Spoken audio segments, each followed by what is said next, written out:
Hoist the Colors podcast championship special edition is here. I'm Stephen Igo, Jonathan Wagner, Scott Lohrbatcher, and man, what a difference 6 days make. Although somebody on this podcast called this, we'll get into that here shortly.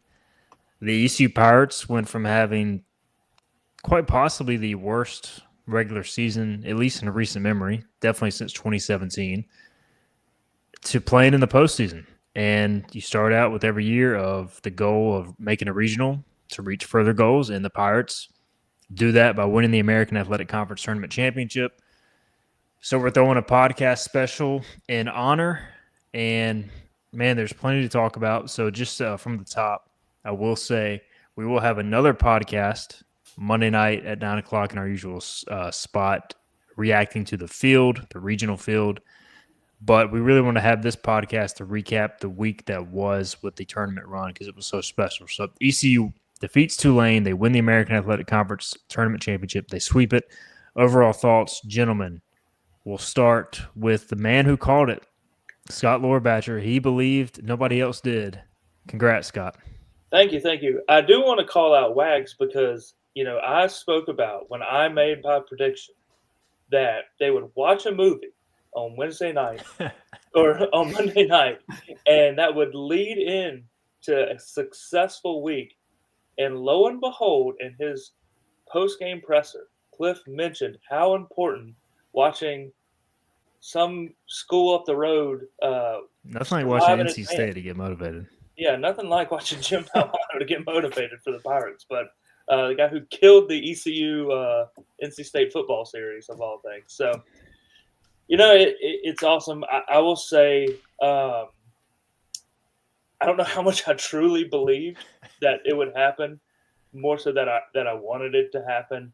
And even after Tuesday, right? Like the Tuesday game, we played so well, but we've seen that so many times this year where the opening game of a series or a weekend, we play really, really well, and we didn't back it up. And then that second game, I thought we came out and played well again. But really, it was that third game to me that showed a shift in this team because not a lot of times this year, and really I can't think of a specific example of where we've gotten down and seemed like we were almost out of a game that we've been able to come back and win. And we were texting during the game when Ethan Young came into that game. We're like, what are we doing here? Just it's 4-0.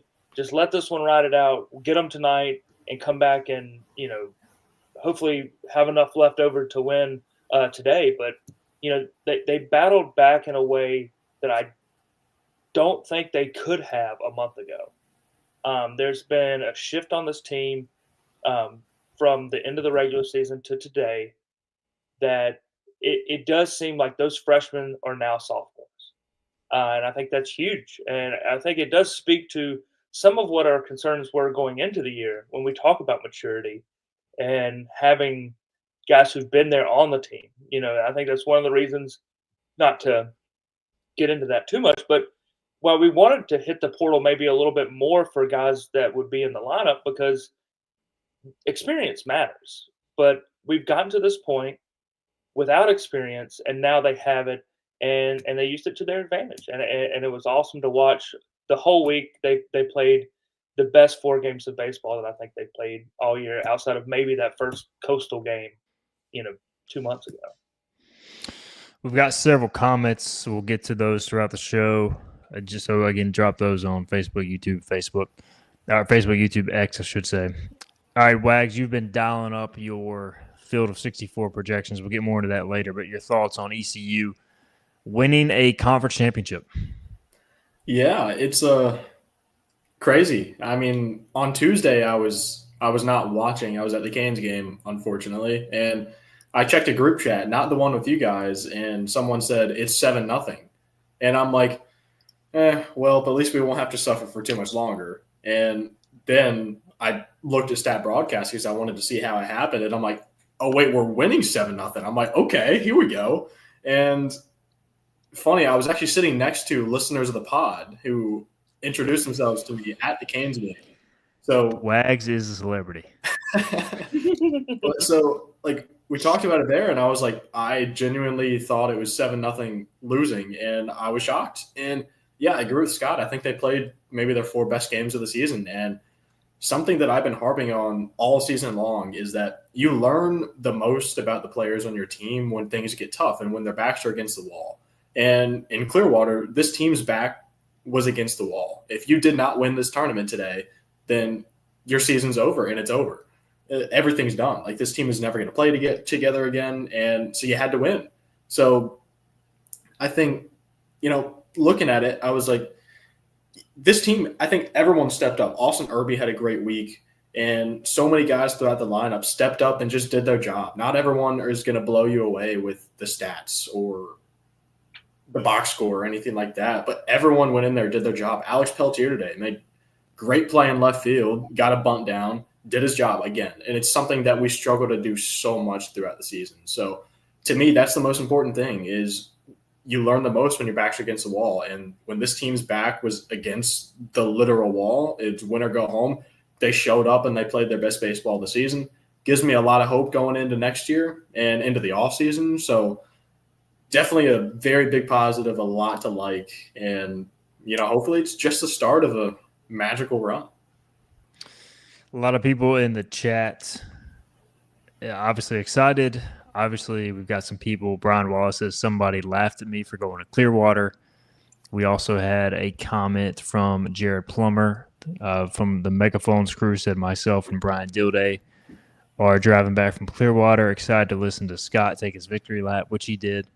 Also, shout out to another Scott Rogers. You guys, and shout out to everybody who made the trip, especially those of you that drove down there on short notice. I mean, Tulane, I know, had a big gathering, but it was awesome to see the Pirate energy on the TV screen, and you could really feel it coming across. So shout out to all those people for stepping up in a big way. Look, none of us pulled for ECU. I don't think we're categorized in the haters category for picking against them. I mean, maybe we are. Maybe we provided the team motivation. But, I tweeted this earlier today. But, ECU over a 54-game sample size had shown no ability to string together 4 games in a row at a championship level. And it just so happened they went down to Clearwater. Sometimes magical things happen at this time of year. And for whatever reason, the sense of urgency, getting Riley Johnson back, getting some strong pitching performances from guys like Sean Jenkins that maybe we expected all year, and stepped up on the biggest stage of all. Everything that had to happen, happened. And, I mean, we said it. The only way ECU was going to win the regional was sweep it, or win the conference tournament was sweep it. And you got to give the guys and you got to give the coaches credit for pushing the right buttons. At times, buttons we questioned. The Ethan Young decision, the consistent bunting. The Peltier bunt changed really the feeling of the game because Tulane didn't execute it properly. So everything came together, guys. And, I mean, there's so many heroes. Somebody mentioned Riley Johnson. How different is the tournament if Riley Johnson's not in center field? I was just in awe of some of the catches he was making. We've seen Riley Johnson make some great plays, guys, but it was really until the championship game, it seemed like 2 or 3 plays every game, and diving plays, insane plays, Scott. And it was hard to fathom, especially given the fact he was probably out there on just sheer adrenaline. Yeah, I think in our preseason podcast, I compared him to one of my all-time favorite players, Ryan Frill. And I think this just further solidifies that. A guy who would just run through a wall for you. And to see it the whole weekend, just, body in shambles, really. And you can see it on some of those swings of how bad he's hurting, to continue to lead this team. And you look for what has been missing, and it's Riley Johnson. 5 of 18, had 2 doubles and a triple, 6 RBIs. I think led the team over the weekend. I think I texted you guys that, in my opinion, he should have been the most outstanding player of the conference tournament. Not that Braden Burris doesn't also deserve it. I mean, you could have given it to both of them, but I mean, he's really the glue, and you see how much better the lineup looks with him in it. I think, that's a huge factor because he's a guy that can hit the ball the other way. He can hit it over the fence. He can hit in the gaps. And it's just so much more of a complete lineup with him in it, and it allows you to move Braden Burris to the infield, which is what we've really needed this entire season. Whether it was shortstop or second base, but you needed that additional fielder in the infield because I thought our defense over these 4 games, and a lot of it was Riley Johnson, was the best defensive baseball that we have played this entire season too. So it just he really is the secret sauce, and it's awesome that he's going to get one last postseason to make something happen. And just so happy for Riley, Jake Hunter, all these seniors. But, those 2 guys, I mean, look, Jake, obviously I know the night did not go how he wanted it to today, but you could tell 4 appearances since Tuesday. He did just have UCL surgery like less than a year ago, or a year ago, I guess would be I think June 1 maybe was the official date. Either way, like the things he's done this year, unexpected, but heroic. And then Riley, we've spoken on him so many times and well deserved. But Wags, those 2 guys, the picture of them holding the trophy, knowing this program, following it like we have, I mean, it's pretty emotional to see, and it's what makes following this team so special. Yeah, it's awesome, and I tweeted it after they won. But credit to Riley Johnson because he was not willing for his career to end in Clearwater, and who knows where it's going to end? We'll find out tomorrow. But he showed up clearly not 100% too. I think that's the important thing to note. Like, yes, he played every game, but I think it was pretty obvious throughout at least a couple of the games this week that he was feeling it, and he's been feeling it all year when he's been on the field. And it just goes to show how much of a warrior he is. And he's one of those guys. This team, it's such a noticeable difference when he's in the lineup, and I love having him in the 5 hole. I didn't think I would. I'll fully admit that. I was wrong there. So I'll admit I was wrong there again. Happy Cliff. And, but I think just having him, it's more than just like baseball on the field. Yes, he lengthens your lineup. He gives you more flexibility. Yes, he's elite defensively, but just the leadership. Again, like I said earlier this season, just having someone like that out there who's going to go play with everything he has, it's an example to a young team. And I know the young team excuse is over. We're a year in now. But having guys who are inexperienced when your backs are against the wall, having someone like Riley Johnson to look at, it matters. And it matters a lot. I think Riley Johnson is the MVP of the tournament to me. I know Braden Burris got it, and he deserved it 100%. But to me, without Riley Johnson, I don't think this team stands a chance this week. So credit to him, credit to Jake Hunter. Crazy run, and I'm glad that their story is not ending in front of not a whole lot of fans, but shout out to the ECU fans who did travel down. So I'm looking at the all-conference tournament team. Let's see, 3, 6, 9, 11. 11 players made it. How many teams do y'all think were represented? Have y'all seen it? It's 2, and it's always 2, and it's always this 2 teams that are in the champion. It's the stupidest thing of all time. We just name all the players playing in the championship. A lazy ass. Like, what are we doing? Like, Blake Gillespie should be on the all-conference team. He pitched great. First off, have 4 pitchers on there. Yeah, what, 2 pitchers? That's stupid. Like, this conference is so lazy when it comes to, like, doing anything outside of just putting the games on. It is borderline ridiculous to have just, all right, these 2 teams. It's always, like, 4 from the team that lost and then, like, 7 from the team that won. It's just, I don't know. It's the dumbest thing that you could possibly imagine. Speaking of stupid stuff, I see that Luke Dover just commented this, and I wanted to get it out of the way. But Stetson and Florida Gulf Coast were just playing in the Atlantic Sun Championship. And if you want to hear stupid, the teams were 1-1 against each other. Today is the winner-take-all, if necessary, game for the title. Florida Gulf Coast was winning 6-5 in the top of the 7th, and it went into a rain delay. And they called the game. And since they're 1-1 against each other, and Stetson is the automatic qualifier, or was the higher seed, they get the automatic qualifier. They get the bid to the tournament, despite Florida Gulf Coast being up in the top of the 7th. So at least that didn't happen to us. Could always be worse. Boy, that would be so mad. The riot that would happen if that happened in Clearwater, because we were the lower seed, so it could have been us. But man, that would have been because it did rain today. So Imagine being a Hatters fan. I mean, that's tough, man. I'd be so pissed. Prayers up to those guys. That is brutal. All right, so the all-conference tournament team, in case you're wondering, of Tulane, Theo Bryant, Taylor Montiel, who I'm surprised we didn't see today from Tulane. He had thrown a handful of times, I think 3 games. So he probably would have thrown if it was a closer game late. But Gavin Schultz, who had a great championship game. And then for ECU, Walker Barron, Braden Burris, Jack Herring, Austin Irby, Sean Jenkins, Riley Johnson, Colby Wallace, Dixon Williams. So a lot of Pirates, a lot of purple and gold on that list. So, I mean, look, we could go on for days about every individual performance in this tournament. Let's go around the horn here, and you guys can point out just some favorite individual moments. Feel free to throw out however many you want, because we got plenty to go around. But we'll start with Scott.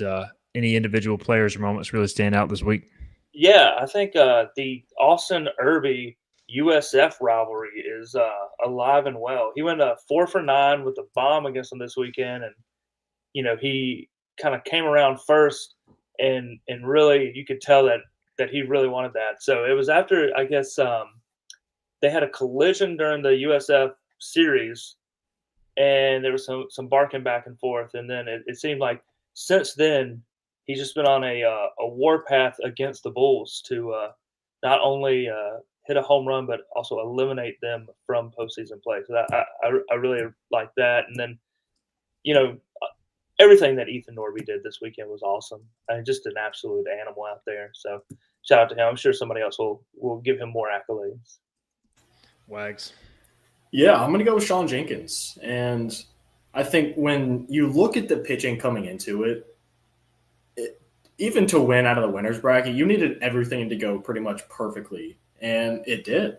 And, we were talking yesterday and trying to figure out, if we blow this game and we play a second game, who's going to pitch? And we're thinking, that's probably your Sean Jenkins game. Personally, I wanted Norby to start the second game yesterday if he got there, and then Jenkins comes back today. But Sean Jenkins came in and probably had the best game of his career today. And what a moment. I mean, with all the expectations that, he had on his shoulders coming in, and didn't have the year that I know he wanted or that any of us expected.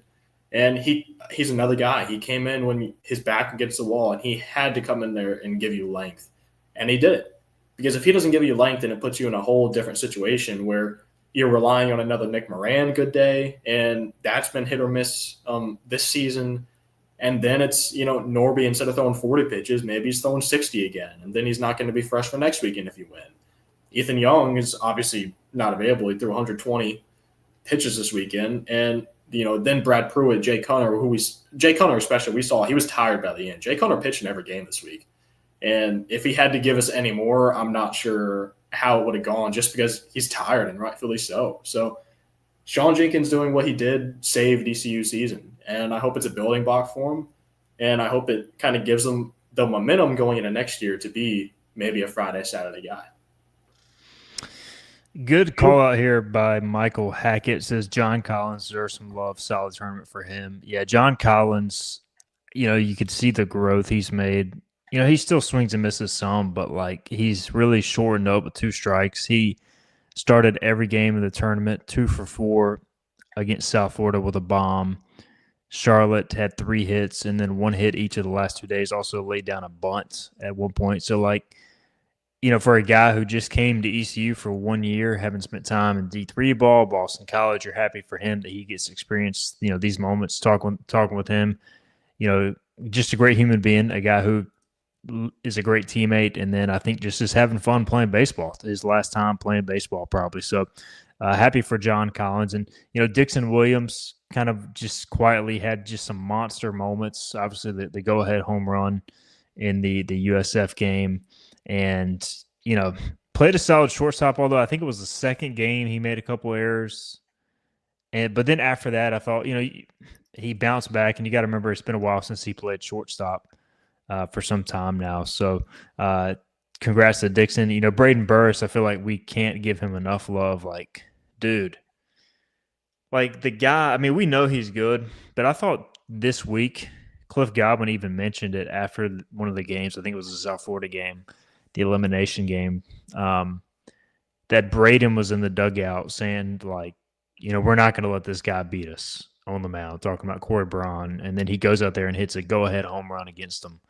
Like, for a freshman, and as you said, Scott, now like a sophomore, a guy from Snow Hill, who Cliff Godwin said today, yeah, he's not entering the portal. If I have to go out and find cash, I will. And I don't believe Braden's leaving ECU. He dreamed about playing for ECU. Like, to see that type of leadership from a freshman, Scott, is pretty damn impressive. But he went out and backed it up, man. And when you do that, you can lead as a freshman.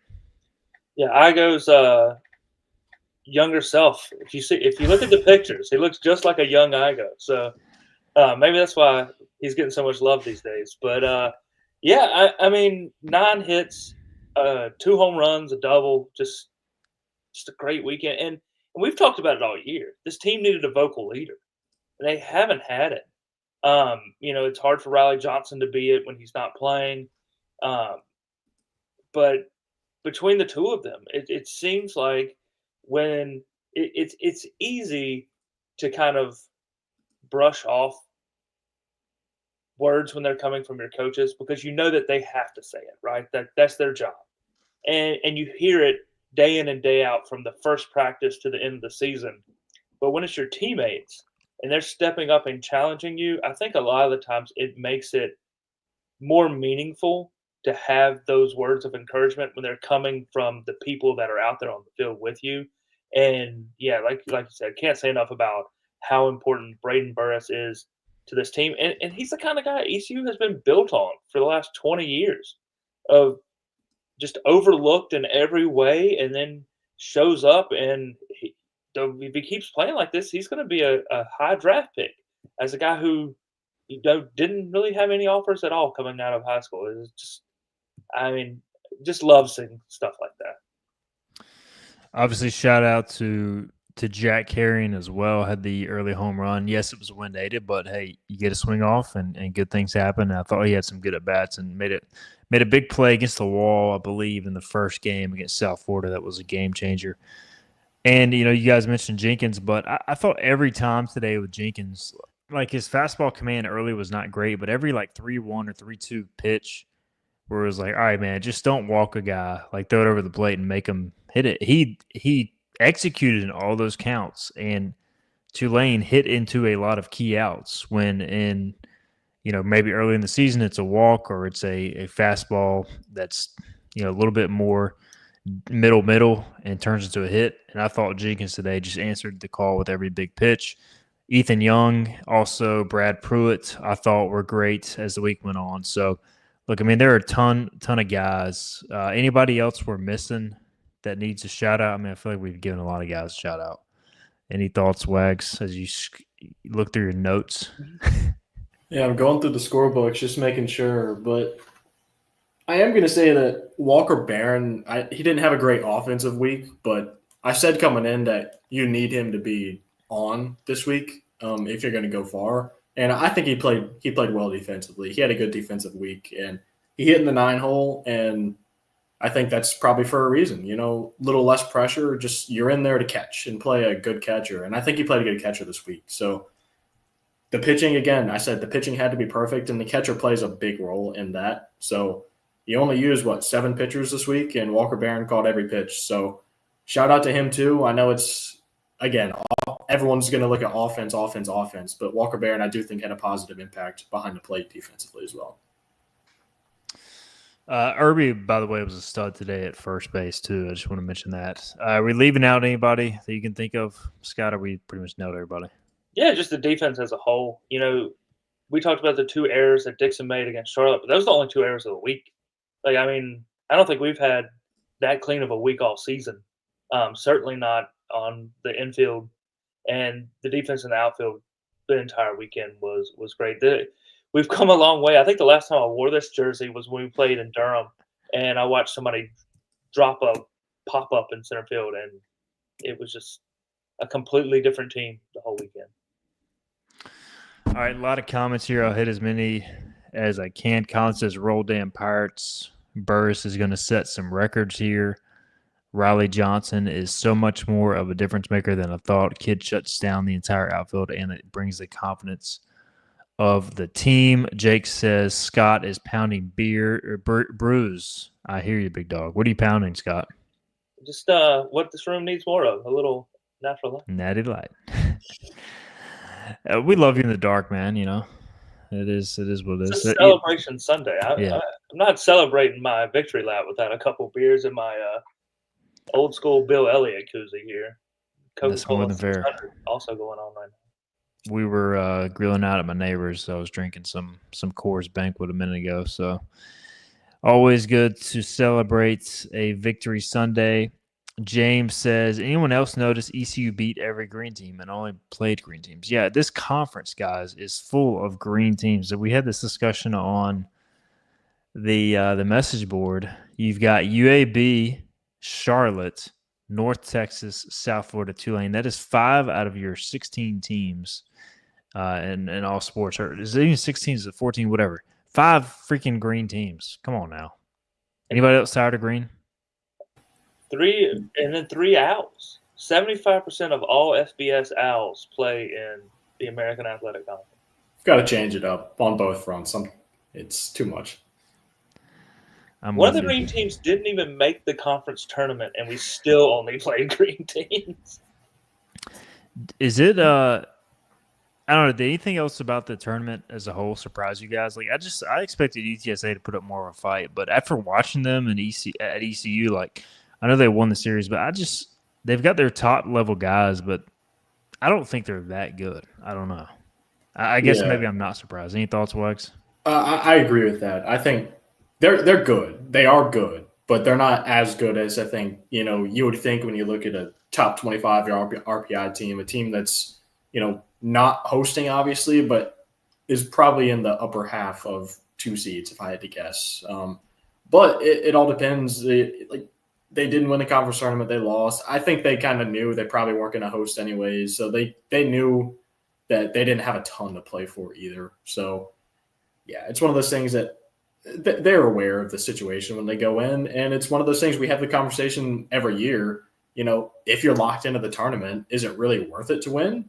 And you're not going to go intentionally lose. But especially once you fall into the loser's bracket, it's kind of like, you might just benefit more from getting on out of there, resting up for next week anyways. So not that the teams are going to have that mindset, but I agree. They're a team that I wouldn't necessarily be scared of as a 1 seed, but, if they get the right matchup, then they have a chance, but I don't see them, winning a regional or anything like that.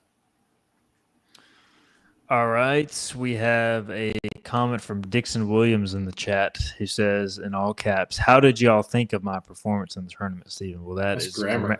That's grammatically incorrect, Dixon. I don't think this is. We thought of it in our heads. That's how we thought of it. Yeah. I don't think that's the actual Dixon, but it's good to have you here, Dixon Williams. We have a comment from a lot of talk about Wags' background in the chat. Alex Tallman, I hate you and everything you stand for. He said we should start a GoFundMe to buy Wags a tapestry for his background. I think it's we got super chats turned on if you want to donate to Wags background fund. Alex, I hate you. Super chats turned on to YouTube. Go to YouTube. Click the little super chat in our live chat. Let me pull it up here so I can walk people through it better. So if you kind of mentioned it a couple weeks ago, and then you left it alone. You're robbing us, Igo. I know. I'm trying to make sure you guys don't get paid for this. Someone in this chat could be our first super chat tonight. Yeah, we have 750 people in climbing viewing this. All right, so if you go to our YouTube, this has to be on YouTube. Go to YouTube, our live chat. There's a little dollar icon. You can show your support for Hoist the Colors with a super sticker or super chat. Any amount is fine. You can go $2. I think the lowest or you can go as low as $1. Send us a super chat and support the pod. Wags and Scott do this all from the kindness of their heart. I have to beg them to come on and do the show, and so I really would like to give them $1 at least. Just give me a damn dollar. Skull says only donate through X, and Josh88 says hoisting the hardware. So, yeah, super chats are turned on. We are now part of the YouTube monetization crew. We haven't talked about it. ECU. I really hate giving this guy any pub, but he actually makes a good comment here for once. One of the burners. By the way, is Burnerverse in shambles right now? Because they have just been, pardon my French, shitting on this baseball team all season, and now they've got to go to the positive route. ECU NPC on X says was banning pool/beach days crucial to the tournament run.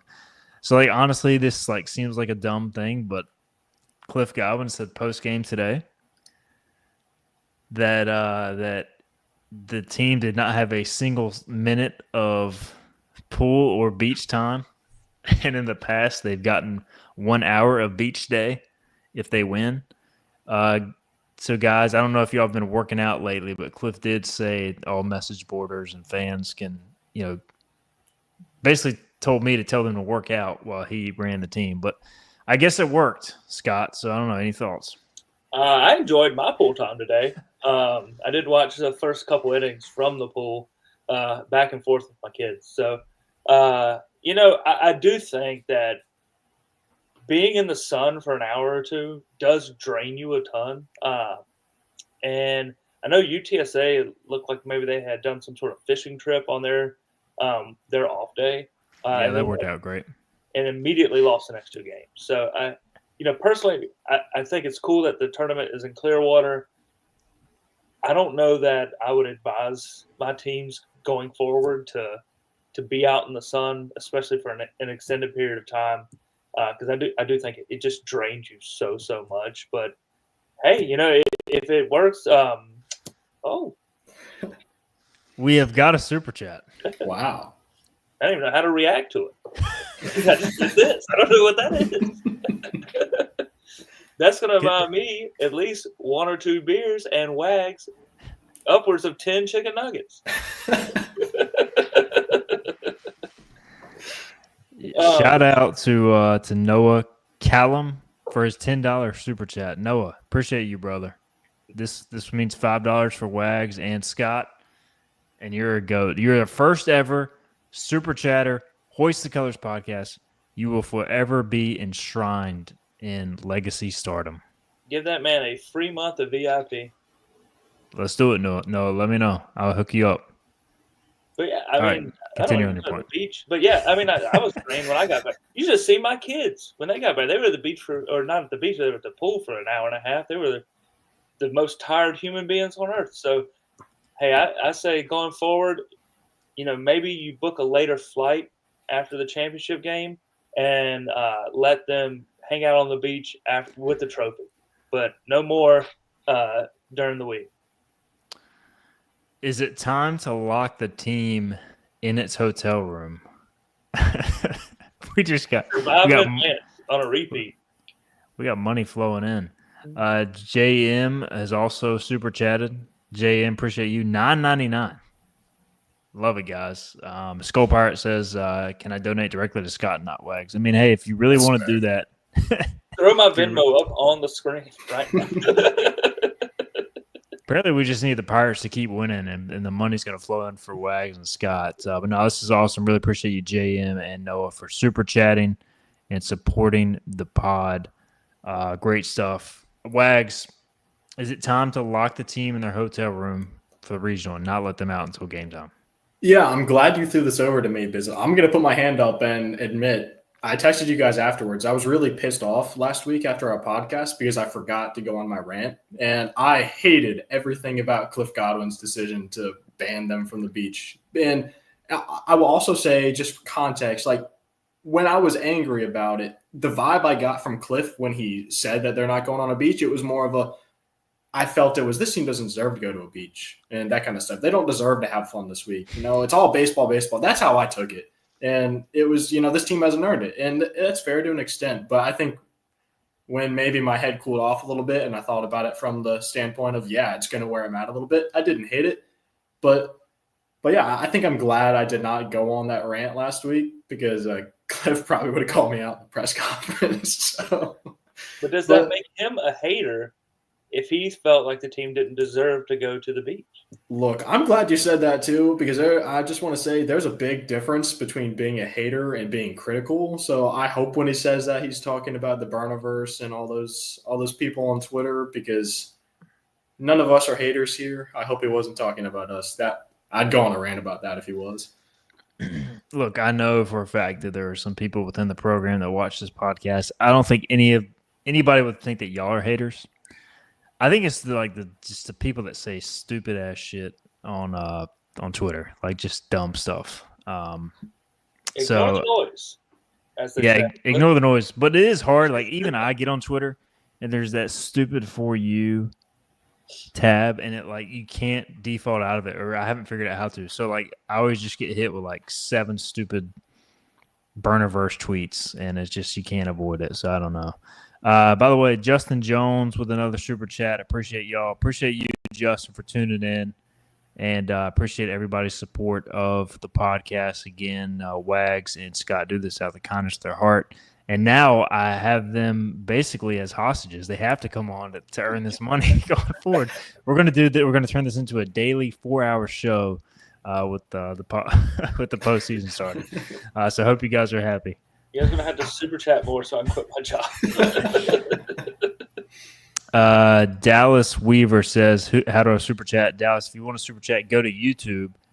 And if you pull up our YouTube live feed, there is a little $ thing that says show your support for Hoisted Colors. You can super sticker or super chat any amounts, and we are very grateful for that. Zach says you can be critical, but don't tweet at or DM 18-year-olds for bad play. I agree. Some of the stuff we see out there is pretty stupid.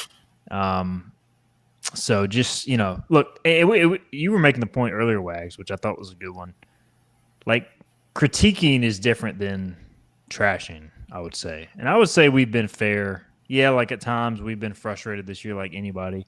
Like I'm sure that the coaches behind the scenes or the players behind the scenes would, say stuff that they're frustrated with too. But there's a difference between trashing somebody and then like evaluating what we see.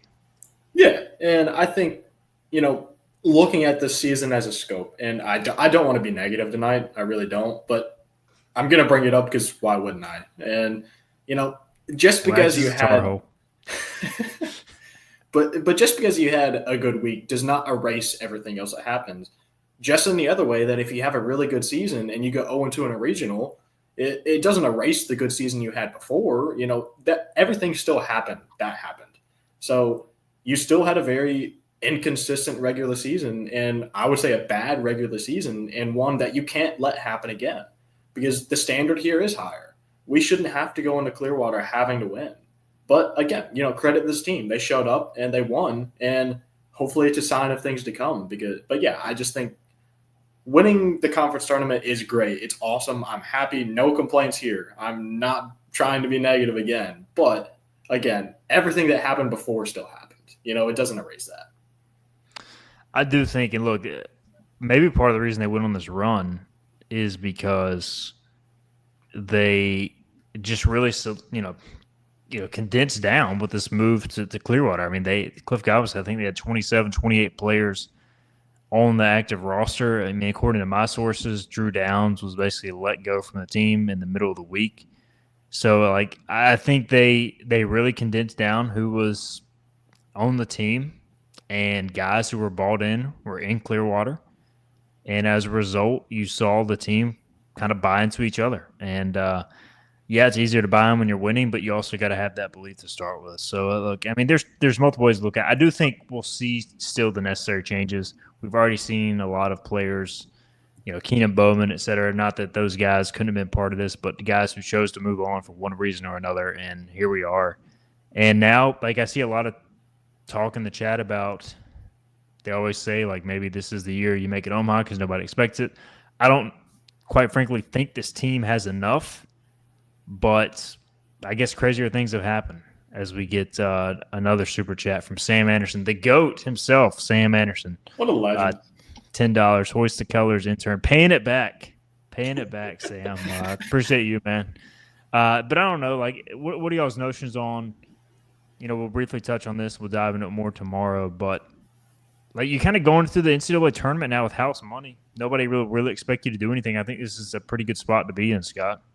Yeah, you talk about the 2016 team, right? Like the last time we were a 3 seed, and that team just really went to Virginia, but we were just happy to be there, it felt like. And it's funny looking back at that regional day that Bryant was the 2 seed in that regional, and then we, have played Bryant a few times, it feels like, since then. But and what was built off that 2016 team, we talked about last week how this team felt like 2017, but now it feels like 2016 all over again, and we were 90 feet away from going to Omaha on a team that no one expected to do anything. So I think, going to this regional, it's huge because of the guys who are going to get experience there. Your Braden Burris's, your Austin Irby's, your Sean Jenkins will start a regional game this year. As a guy who is he 18 now, or is he still? He 7? is 18. Yeah, so, just turned 18. That's huge for him. Ethan Norby will get another regional game to start, and going into next year, it will be like 2017 in a sense that we will have much higher expectations now, especially if we are competitive in a regional. But it'll be because they went on this tournament run and they got that experience for all of these young players in whatever regional, and I think we'll probably talk about it later, whatever regional we go to. Your thoughts, Wags, on just the overall, vibe now going into the postseason with some momentum and house money?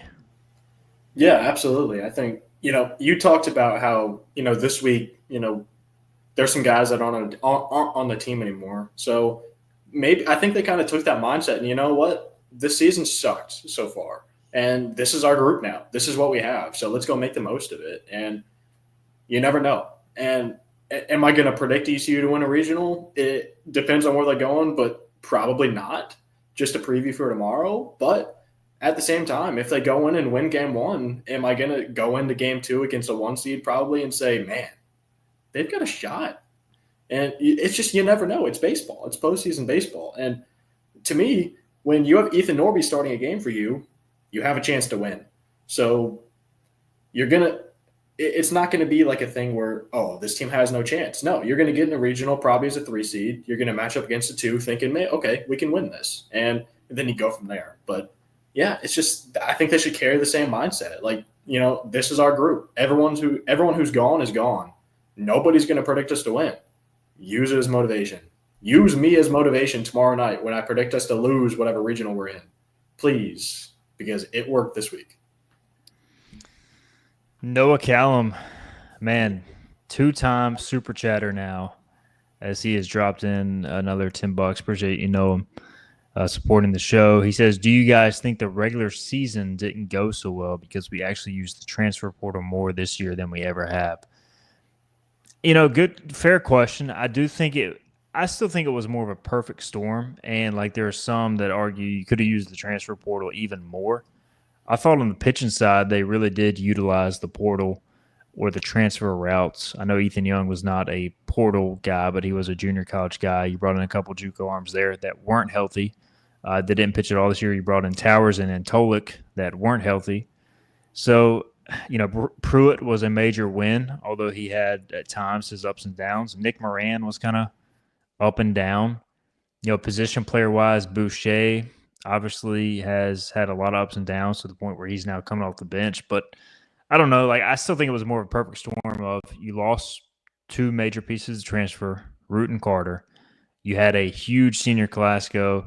And I still think, as we've talked about, it was more of the lack of development / the losses over time of the junior class with Dixon Williams basically being the only guy left standing. I don't know. Either of you guys have anything to add there? Yeah, I think we used the portal, but I don't know that we used it as effectively as maybe we could have. The Towers and Antolik additions, if they work out, it's great, right? Like, those are probably Ethan Norby may not start this year if they work out, right? I mean, you could have those two and then Jenkins on Sunday, and you know maybe go to Norby at some point during the year. But to me, it seems like our methodology with the transfer portal is to get supplemental pieces and not key pieces, at least going into this year. Pruitt and Young and, in a way, Collins all kind of proved to be key pieces as the year went along. But I think knowing what you lost, we were never going to get a Zach Root caliber pitcher like that that's known to be that caliber out of the transfer portal.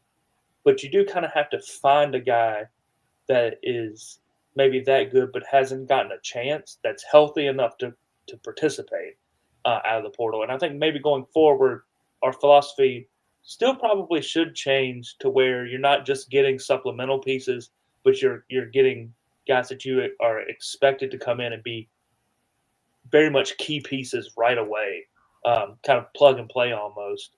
And I think in baseball, it's unique enough to where that is a thing. Like if you're a really good pitcher, then it doesn't switching teams doesn't matter as much as maybe it does like in football. Chris Upton says your team's talent isn't going to cut it without doing that going forward, though. I'm guessing he's meaning the transfer portal, so it doesn't matter. They have to replace players that are poached. Yeah, I mean, look, Cliff Godwin has been on record saying he feels good about this core returning. Time will tell. Wags, your thought? I mean, look, we'll get more into this in the offseason, but there's just got to be a balance going forward. And not every year is going to be created equal as far as roster management. But I do think that ECU, as a result of the season, even with winning this championship, will still have to find a way to find that right balance. Yeah, absolutely. And, you know, pitching wise, I have no issue with how they handled the portal this past off season, because it is one of those things, like, injuries, they happen, but the perfect storm of injuries, like you said, like pitching wise, I think that's where some of the lack of depth and inconsistency really stemmed from, because I think it's a different conversation if one of Ryan Towers and Brett Antoluk are healthy. So those guys, I think those are the types of guys I think you should keep taking swings on, to me, and get guys who have a lot of potential or pretty highly recruited, have really good stuff, but maybe didn't pitch a lot because they were in the SEC and behind a lot of guys, and take some stabs on those guys. I think those are the pitchers I want to keep going after. I think they did well. And then the bats, I think I mean, with how much you lost, I mean, after last season, we all knew the question was the lineup, and it was who was going to hit. And I agree. I agree with Scott. I think they kind of went towards the supplemental pieces, the platoon type guys who are going to play a role, and they didn't really go after, a guy, an everyday type guy. And, look, this season had its ups and downs, and it's going to be a different conversation every single offseason. But yeah, you can balance JUCO in there too, because I think JUCO is a good spot for us, and we have a couple of JUCO guys coming in that I think are going to be in the lineup more often than not next year. So it is a balance. But I do think, again, every offseason I think we've gone into saying we need to get one legit bat in the portal, someone who is going to come play a position and be your guy there, instead of Boucher, not to drag on him, but a guy who might turn into your shortstop, and then he did, and the results were mixed. So yeah, I agree. It just depends on the year and the balance. It really does. All right, Dallas Weaver says he's figured out how to super chat. Go Pirates. Appreciate you, Dallas, for hopping on YouTube and contributing to the cause. Means a lot, man. And Burn the Boats. Burn the Boat says, I was very happy to see our team win. I admit I thought they had no chance before the tournament, but I'm not a hater. Go Pirates. Another super chat in from Burn the Boats. Appreciate you, man. Means a lot as well. And yeah, look, I think there's a difference between just being a negative person and having doubt in your team because of what the sample size has shown. So, I mean, thinking your team may lose because they've been highly inconsistent all year doesn't make you a hater. I would say trash talking the guys when they're clearly trying their hardest but not having results would classify more as a hater. I mean, there's a difference there. But I also thought that the video of the turnout upon the team's return with the championship spoke volumes to a lot of people on Memorial Day weekend when they could be at the beach or whatever. Supporting the guys in Greenville means a lot, I'm sure, to the team. So Appreciate the comment, Burn the Boats. I don't know where the comment is, but somebody did have a question earlier about Braxton Trammell. I don't know. I'm going to ask this week what his status will be. We had heard if they make a regional, he could potentially be back. He did travel. He was on the roster, but not available this weekend, Burkliff Godwin. If you could get Braxton Trammell back in any capacity, I mean, that would be a monster addition just with his power, switch-hitting ability. So I don't know where you would work him in. You would say left field or potentially over Peltier, but then you probably lose some defense. So we'll go around the horn. Your thoughts on that, Scott? If you could get Trammell back in any capacity. Yeah, he's a guy who could DH. I think that's a possibility. But my thought initially was Trammell to third, Wallace to second, Burris to left. I think makes a lot of sense too. I know that's mixing a lot up, and maybe it's just Trammell to second, Burris to left because he's played out there. But yeah, I mean, if he's available, you have to have him in the lineup. Even if he can't field, then as having John Collins come off the bench is also going to be fantastic too. So, in my opinion, for sure, if he's healthy enough to play, just like Riley Johnson, you got to get him out there. Thoughts, Wags?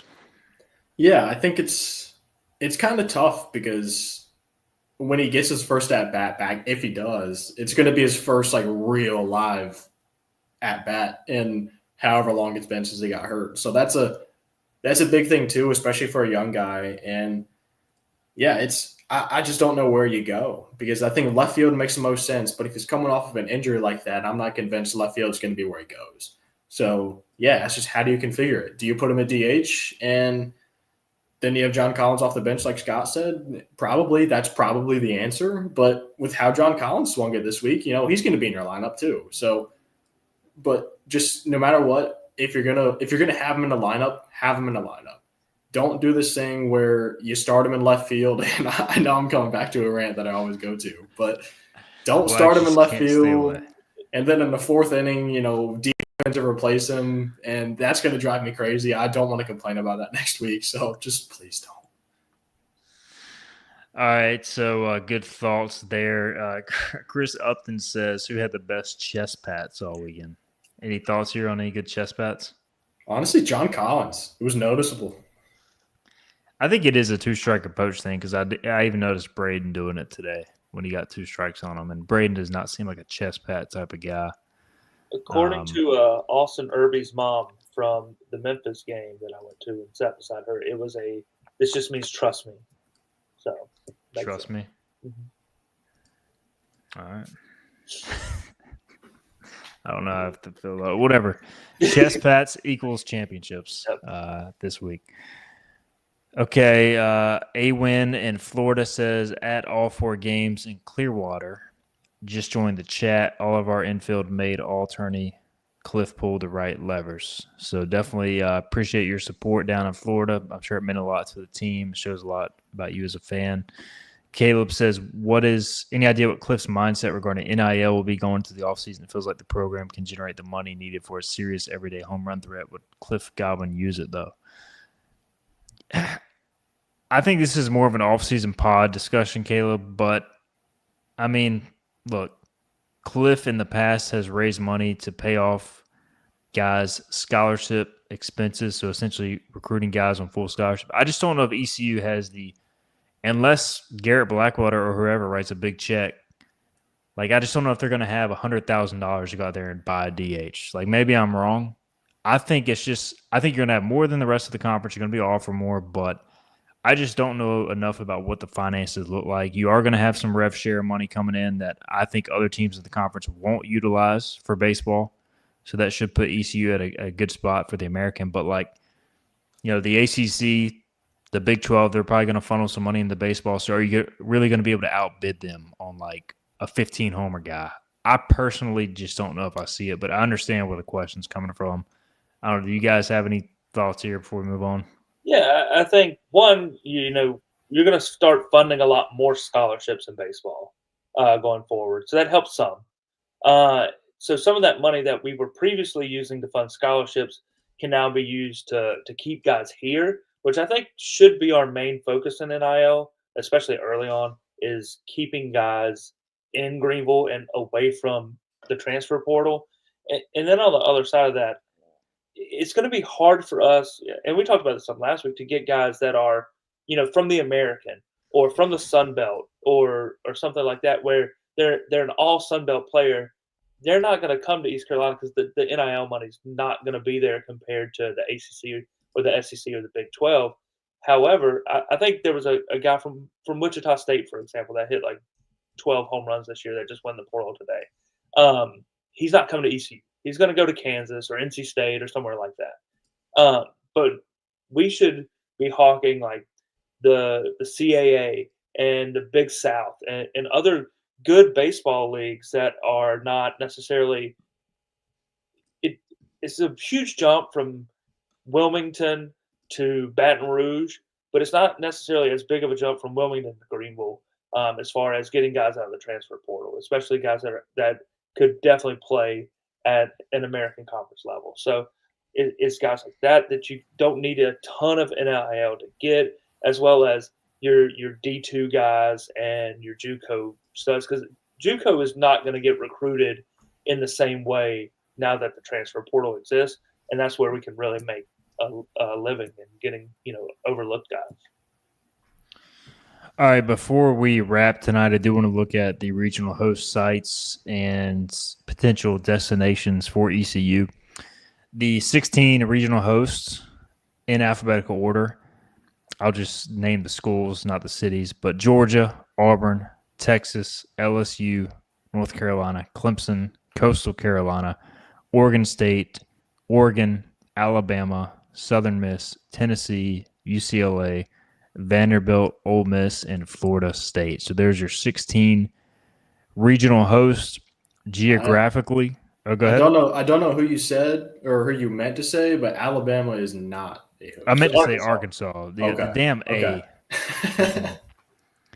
Arkansas and Fayetteville. Yep, good call. Freaking come on, man. It looks so similar. It's I know, brutal. it drives me nuts. Good call there. Alabama, are they even in the field? Yeah, they're two. They're pretty solid, strong too. All right, so like regionally, the schools that you would think would make the most sense are North Carolina, Clemson, and Coastal Carolina. But, I mean, you could say, what if ECU gets sent to Tennessee or back to Vanderbilt or even to Florida State? Like some of the, like a Georgia makes sense. I really don't know if I rule out a whole lot here. I mean, probably not Oregon or Oregon State, but like any other, and probably not Texas, but any other possibility doesn't seem that far-fetched. We do think ECU's a 3, right? I just don't see them on the 4 line. They're 3, for sure. Okay. So go ahead. I was going to say, I did my field, and it's just tough because you have so many Big 12 teams because you have 0 Big 12 hosts, and you have 7 to 8 Big 12 teams that are going to be in the field. And obviously the SEC is, you're going to get 13 bids there, maybe 12, but probably 13. And I just think the committee is going to have to place all those teams first and go through, and then it's just going to be kind of where it's still open. And that's going to be kind of where ECU falls in. But with so many of those teams, the ACC has a bunch of teams too, 2s and 3s, that you have to place those first, I think, and then you fill in the rest. But I could see any of the schools that you mentioned. Personally, I did my field of 64 right before we got on. I did have us as the 3 in Tennessee. Tennessee is the 1 as the 13th overall seed. Arizona is the 2. And that regional would be matched up with the Arkansas regional, setting up a Ethan Norby, Zach Root Game 1 Super Regional.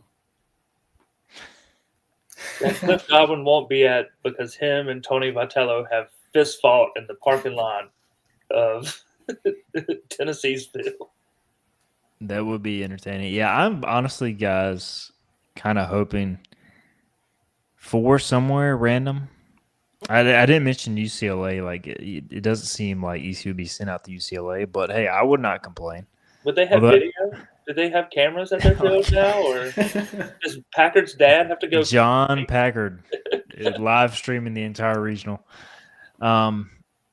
I do think But- Ole Miss could be an interesting one too. Yeah. One of the Mississippi schools, I don't think Southern Miss personally, just because it's the Sun Belt's going to be a 2-bid league and maybe a 3-bid if Troy gets in. But Southern Miss is, I talked about Big 12 and SEC having so many teams and ACC. That's going to be one of the spots where those teams slot in, probably one of each. So I don't see that. But Ole Miss, I think, would make a lot of sense too. I mean, there's a lot of storylines here that could come to fruition. You mentioned, obviously, Vitello versus Cliff. Like, obviously, you would get Corbin against Cliff again if ECU somehow ended up a Vandy. You got the baggage at Clemson. Everybody knows UNC. Obviously, Coastal Carolina played earlier this year. LSU would ride itself. Auburn, you got the Bristol Carter factor. Georgia and Florida State would just be interesting. Ole Miss, obviously Cliff going back home, and then Arkansas, Zach Root. So there is a lot of possibilities, which means like ECU's probably going to get sent to Corvallis or something. So I don't know. Any thoughts here, Scott, as you look at this? I mean, there's a lot of intrigue here at the regional hosting picture. For sure. First off, shout out to A Win for the super chat there. Appreciate that. Yeah, I mean, I really don't think it's. And I said this in the game thread. I want us to be sent as far away as possible. I don't recall a season in recent memory where ECU had more wins on the road than at home. But they had 17 away and neutral site wins this year and 16 home wins. So, looking at I kind of was leaning towards Tennessee or Ole Miss for us. But I hadn't thought about Georgia. And I'm kind of leaning that way. ECU as a 3 at Georgia, I like a lot. And then there would probably be maybe a West Virginia as a 2 seed. And is that your official prediction? No, I'm after this. Okay. After the show tonight, I'm gonna sit down and actually make a field of 64. I haven't made one all year because we wouldn't have been in it, and I'm not doing it for other people. So, yeah, I tweeted at Aaron Fitt earlier. We have a thing about purple regionals. So I did have it. That one was LSU, either TCU or Kansas State, ECU, and Holy Cross, which would be kind of fun. But no, I like Georgia with West Virginia in the first round. My dad's a big West Virginia guy, so that would be a fun matchup for me in game one. And then I feel like ECU versus Georgia would be an offensive juggernaut in game two if we were to win. So that would be just a ton of fun. But yeah, I like the Georgia pick. I'm going there now. Yeah, sneaky good pick. I would be intrigued by that. We had mentioned Georgia Tech as a possibility before they fell out of the hosting picture. So a lot of good possibilities here, and it's honestly kind of nice that we don't have to we didn't have to worry about ECU being on the hosting line, or we can just wake up tomorrow and I'll try to contact some sources, see if I can get a lead on where the Pirates may be going. The Pirates should know where they're going because John Gilbert's on the committee. So I think that they'll at least the higher ups inside the athletic department will have an idea whether they admit it or not. Isn't it interesting how this year, when the bubble teams for the last host site were all power conference teams, there's no controversy over who's on the committee and who's got a man in the room and who's really deserving. It was just, all the teams could have really been selected. It's just funny to me how when it's not an AAC or a Sunbelt team that's on that bubble line, that it's a completely different conversation around it. But well, we know Wags was not as high on Southern Miss as others, so he's one of those power four lovers. Any thoughts, Wags? Yeah, I mean, to me, and I'm glad you said that because I did want to at least mention this just since we're talking about it. But to me, it's the reason I predicted TCU as a host, as my final host personally, over a team like Southern Miss, and I did eventually get Southern Miss in, but it was because the Big 12, like I said earlier, is going to have 7-8 teams, and you'd think typically you're going to get a host out of that. But it's kind of weird because TCU is the most likely RPI-wise, but who knows? Maybe they do what they did last year in Arizona at 27 in RPI because they won, last year they won the Pac-12, and this year they won the Big 12. Maybe that's enough in the committee's eyes to, make a team like Arizona host. But Southern Miss, to me, it's Troy. If you look at Troy, they had a good season because they won all but 2 of their weekend series, I think, maybe 1. But Troy has no resume. So Troy is on the outside of the bubble for me. So do I really see the Sun Belt getting 2 bids and both of them hosting? That's kind of where my hesitation was. Luke Dover says the Nerdcast has ECU going to Vandy. Yeah, look, after dealing with the Tulane Whistler, I don't know if I could deal with the Vandy Whistler again. And yeah, I did want to shout out once again a wins chat as they were in Florida for the tournament. Says, glad you're monetizing this. ECU had more fans, but Tulane was louder for a while. LOL. Left field megaphones were great. So left field megaphones drowned out the annoying Tulane Whistler. Kendra says, I want to go to Clemson just because it's close to me and I can go. And Will Landon with, I'm sure this has been discussed, but Dixon at shortstop seemed to make us flow much better defensively. Hope we can carry some of the offensive production into the regional. All right, guys, it has been a long day. Let's close with this. Where do we think ECU – where do we want to see ECU go, but where do we think ECU goes? So I'll go first here to give you all some time because I'm putting you on the spot here. I think East Carolina let me do this. I'll say where I want ECU to go. I would like ECU to go to – I would like ECU to go to Coastal Carolina because I think they would have a chance to win the regional. I think they're going to go to Clemson. I think it feels like, we obviously have the baggage tie, but ECU, although it's not foolproof, typically the committee likes to try and avoid putting teams against one another that play during the regular season, especially in a weekend series. So ECU at Coastal and ECU at North Carolina makes less sense there. So I'm going to go Clemson is where they end up, although I'm hoping they go to Coastal because the D1 projection of NC State as a 2, ECU as a 3, Coastal as a 1 would be juicy. All right, who wants to go first here? I'm ready. All right, Wax. So you already know what I think is going to happen because it's published and out there for you to read, but I do think that we're going to go to Knoxville with Arizona as the 2, Houston Christian as the 4. But I'm going to say just because, like Scott, I kind of want something a little bit different, not one of the Carolinas or one of those schools. But I'm going to say someone like Florida State. And give me the 3 at Florida State. I think that'd be a fun one. Florida State's a good team, but, we just had a great week in Florida, so why not send them back down? You got the Link Jarrett connection there, too, former ECU assistant. So another tie. Scott. Who's your 2 at Florida State, Wags, if we're there? Just curious.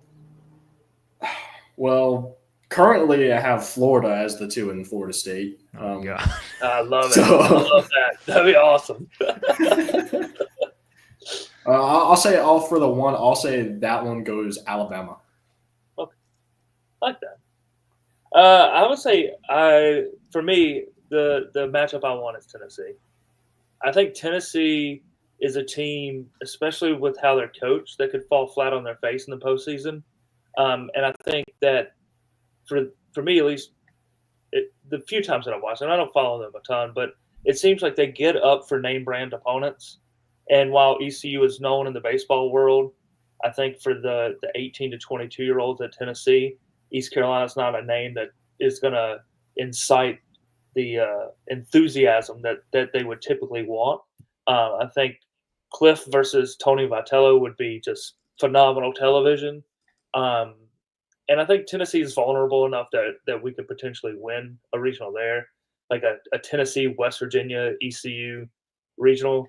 I think it'll be Georgia, though.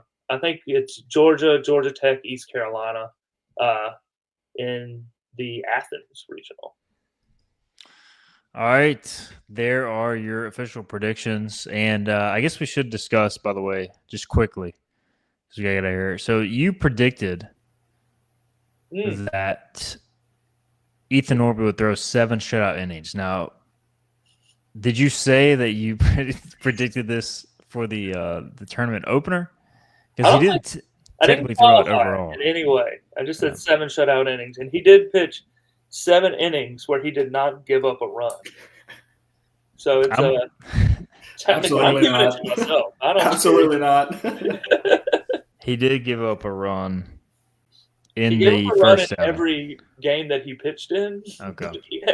You could piece together 7 innings of the. I'm going to say this does not count for bowl Look, predictions success. if it would have been like the first 7 innings, maybe, but it was in his 5th, so I'm going to say no. Wrong. But I can't say anything because I had an Alex Boucher home run, and he got 1 at bat and bunted. So No, he didn't have an official Hey, AB. He did a job. The old 1-out sack bunt. I guess he was trying to bump for a hit there. I can't remember if we touched on this pre-show or in-show, but I hit my bowl prediction thanks to Jake Hunter. I had 2 appearances, scoreless, and a save. He had 4 appearances. 3 of them were scoreless, and the only one he gave runs were the ones he got a save on, so it technically hit. So we'll have more bowl predictions tomorrow. We are going to have another show tomorrow. We're going to plan on 9 o'clock. If it gets pushed back, bear with us because there's a lot going on in a short amount of time here now with this. But, guys, excited. And let's wrap it there. I do want to give an extra shout-out to Noah Callum, JM, Justin Jones, Sam Anderson, Noah Callum Part 2, Dallas Weaver, Burn the Boats, and A-Win in Florida for chiming in with their super chats. We will be back again Monday night, 9 o'clock. We'll see you then. React to the field. Everybody have a great Memorial Day. And for Scott, Laura Batcher, and Jonathan Wagner, I'm Stephen Igo. This has been the Bucks on the Pond Hoist the Colors podcast. We're out.